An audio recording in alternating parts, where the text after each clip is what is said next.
Hey guys, welcome to Brian's Man Cave. So today I want to talk about my 5 favorite hard Nintendo games. I just kind of thought of this because I was thinking about some of the Nintendo games that I like to play back in the day, and the ones that I like to revisit, even though I find them to be kind of hard, sometimes frustrating, and I'm sure a lot of people could build a huge list of these hard games from Nintendo because there's so many of them. In fact, I even remember hearing the phrase Nintendo hard, as in, this game is Nintendo hard because, you know, prior to the NES, a lot of games were kind of like, you could figure them out. They weren't so difficult. Some of them, it progressed to become harder. Like Donkey Kong, for instance, you'd have to play several levels before it would just get harder. But we're talking about, right out of the cage hard. And it's interesting because some people think it was done intentionally, as in, let's make the game hard because we want people to rent the game and then have to re-rent it. I don't know if that's even true. It sounds a little bit weird. But I think they were just looking at it like, this is a home console game. Let's make it a little bit more difficult to play than, say, an arcade game. However, the arcade, when you go to the arcade and you put the coins in. Now, those games are kind of made differently, so it doesn't really fit in with the NES variety. Those were designed to keep you feeding it quarters. But anyways, let's get to the list of 5 fun but hard to play Nintendo games that I enjoy. So the first one, and this is one that I always went back to time and again, is Mike Tyson's Punch-Out, also known as just Punch-Out if you have the other version of this game, where instead of Mike Tyson at the end, you fight, I think his name is Mr. Dream, where he's kind of the same character, just it's not Mike Tyson. Something to do with the licensing and all that. But anyways, Mike Tyson's Punch-Out was the one that I played, and I kept playing this game. I loved playing this game. And I only beat Mike Tyson, like, not even a handful of times. And not only that, I would always have to end up using the codes. Like, you got this password thing, you can put in codes, and you could skip right to Mike Tyson if you want, or you can, skip the circuits, so I'd always end up using the codes for this. And, but there's probably a very small handful of times when I was younger that I was able to actually beat this game. And, even now when I play it, I have a hard time getting through the first few circuits, let alone getting to Mike Tyson and beating him. But it's still a fun game. I still enjoy it. So that's Mike Tyson's Punch-Out. Number 2, I would say, is Castlevania. Now, this one still has this dumb sticker. I'm sure I could peel that off if I want to, of when I bought the game from, I think it was Microplay was the store I bought it from, used, and they put these dumb yellow stickers. But anyways, Castlevania. Now, you're one of two people. You're either really good at this game or you really suck at this game.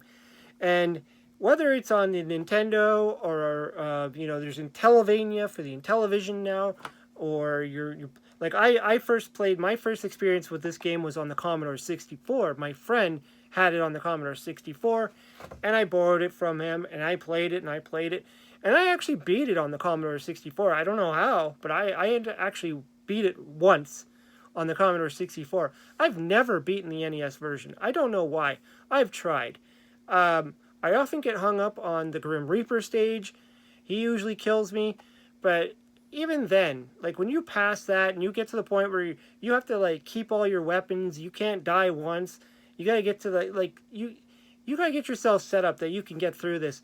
Now, I've seen people do speed runs of this game. Some people are really good at it.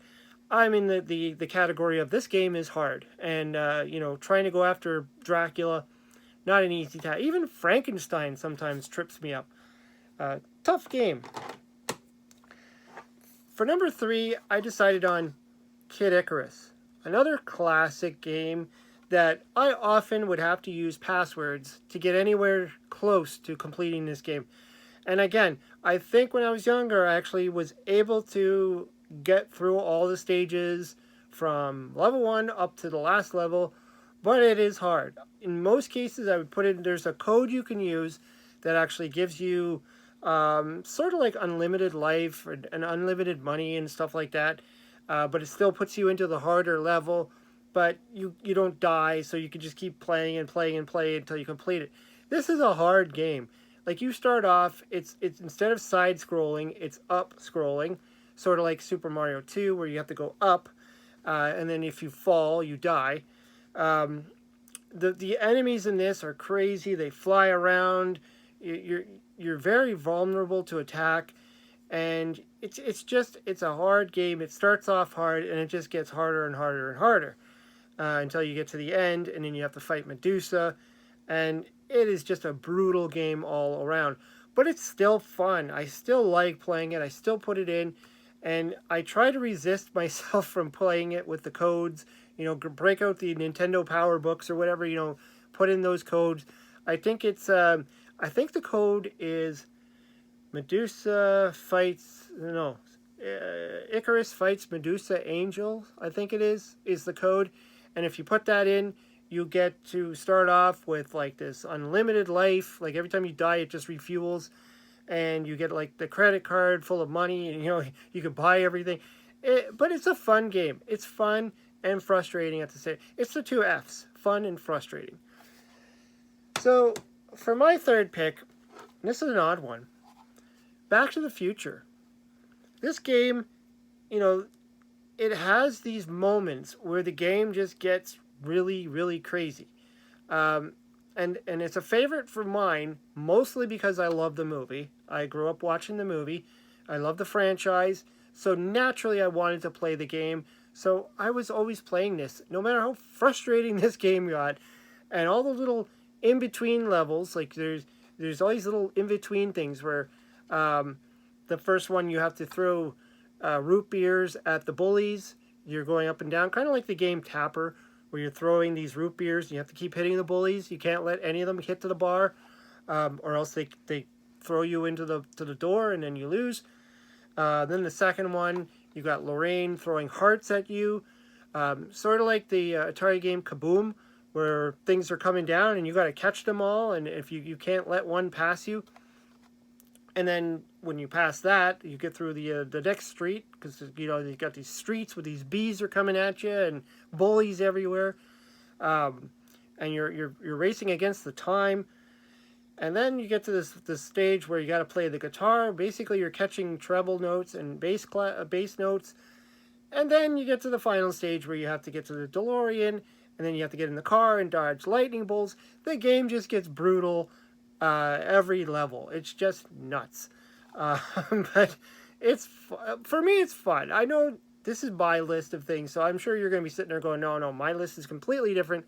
But I loved playing this game. I rented it a lot until I bought my own copy, and I still play it today. Even though it's frustrating, it has very little to do with the movie, and the music soundtrack stinks. It's like your Nintendo, it's like basically your basic Nintendo music. It has nothing to do with the game itself. But it's LJN. What do you expect? For my final game, and this one I realized I had to include this one, Teenage Mutant Ninja Turtles. Now, tell me you haven't played this game and not get stuck in the water level where you got to defuse the bombs. One of the most frustrating levels of all.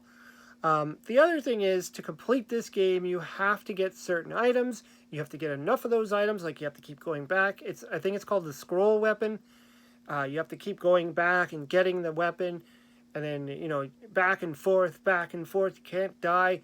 You only got the 4 turtles. Their like, most of the turtles are not that great. Like, Donatello's like the best one, because he's got the long bow that he can, kill enemies above him. Leonardo is probably like the second best. Raphael is the worst. He's just got the size. And Michelangelo too. His nunchucks don't do much. But still, it's Ninja Turtles, and I couldn't resist. I was a Ninja Turtles fan, loved the cartoon, had the toys, had to have the video game, and you can see here they're all They all have the red bandana thingies, which is kind of like the original Ninja Turtles before they created the color system of, Michelangelo orange and Donatello purple. But this game is hard. It doesn't have a lot of the characters from the cartoon. In fact, I actually liked the Game Boy version of this. I do have that one somewhere. I really enjoyed that one. It's a lot easier to play, and you do reach a lot more of the familiar characters. Kind of like when you play the arcade one, the Ninja Turtles arcade, which they also ended up making for the Nintendo. I don't think I had that one, actually, now that I think about it. But this is the original Ninja Turtles. It's fun. It's got a little level where you could drive around the street. You go into the sewers. Shredder comes on. You see April O'Neil. You see Sprinter. It's just an all-around fun game, but hard as nails. Like, you get to these levels where, like I said, the water level, you have to go and defuse the bombs. You have to, like, swim through these algae that you're not allowed to touch, and it's crazy. It is a crazy game, but it's a heck of a lot of fun. But anyways, yeah, those are my 5 favorite Nintendo games. I originally had this one on my list, Star Tropics, but then I took it off for Ninja Turtles because I'm like, no, Star Tropics, it can be hard, but it's also a heck of a lot of fun and, all that stuff. But I didn't find it as frustrating as Ninja Turtles, so I had to throw that one in there. Anyways, I'd like to hear what you have to say. Throw your list of 5 fun, hard Nintendo games down in the comments below. I always like to hear what you have to say. Hope you subscribe. I'll talk to you later.